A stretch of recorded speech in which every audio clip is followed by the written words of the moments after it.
ஆட்சி பொறுப்பு ஏற்றதுமே அதிரடியா இறங்கி இருக்காரு களத்துல தமிழக முதல்வர் திரு விஜய் அவர்கள் அப்படின்னு சொல்லலாம். ஏன்னா 717 மதுபான கடைகள் வந்து மூடப்பட்டிருக்கு.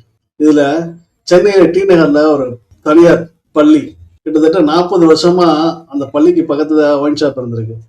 அது வந்து எவ்வளவோ போராட்டங்களோ ஏதோ பண்ணியிருக்காங்க அந்த பள்ளியினுடைய தாளாளர் அவர்கள். ஒன்னும் வேலைக்கு ஆகலையும். இப்போ தமிழகத்துல வந்து டிவிகே கவர்மெண்ட் மாறினதுக்கு அப்புறம் வந்த கையோடய அந்த கடையை வந்து எடுத்திருக்காங்க.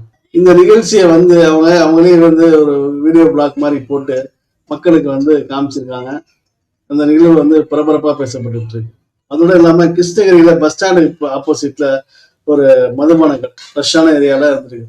அதுவுமே வந்து இப்போ வந்து எடுத்திருக்காங்க. அதனால வந்து மக்களுக்கு வந்து பெரிய ஒரு ரிலீஃபா இருக்கு அப்படின்னு கூட சொல்றாங்க. இது இல்லாம போராட்டங்கள் வேற நிறைய எடுத்து பண்ணிட்டு இருக்காங்க மக்கள். டிவி கவர்மெண்ட் வந்து எங்க ஏரியாவோட ஒயின் ஷாப்லயும் வந்து இதெல்லாம் வந்து மூடணும்னு சொல்லிட்டு இப்ப அங்கங்க போராட்டங்கள் வந்து நடைபெற்று இருக்குன்னு சொல்லலாம். தமிழக முதல்வர் திரு விஜய் அவர்கள் எப்பவுமே ஹெல்த் கான்சியஸா உள்ளவர் அப்படின்னு சொல்லுவோம். இப்ப எப்படி நம்ம பார்த்தோமோ அதே மாதிரிதான் இன்னமும் அதனுடைய உடல்வாக வந்து அப்படியே கட்டுக்கோப்பா வச்சிருக்காங்க அப்படின்னு சொல்லலாம். அதே வந்து இப்ப பாத்தீங்கன்னா தமிழக முதல்வரா பொறுப்பேற்று சட்டசபைக்கு டிஃபன் பாக்ஸோட போறாரா நம்ம தமிழக முதல்வர் விஜய் அவர்கள்.